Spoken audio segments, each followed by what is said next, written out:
Hello everyone, at dahil malamig ang panahon ngayon, gumawa ako ng ano to guys, wonton. Ayan, wonton or wonton, pareho lang yun, di ba? Ayan. At ayan, nagpakulo na rin ako ng ating soup, sabaw. Ayan.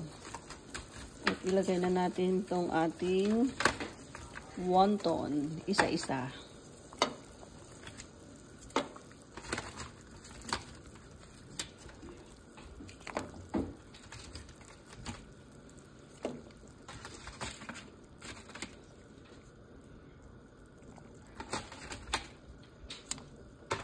Tapos, pakuluan lang natin hanggang sa maluto ang ating wonton.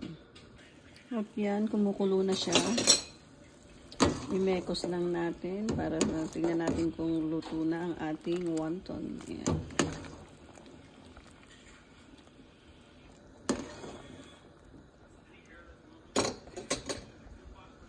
Lagyan natin siya ng green onions. Ayan.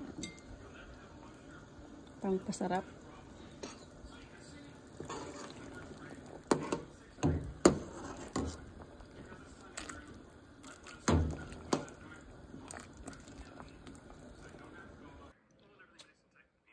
At ayan guys, ready to eat na. Bon appetit!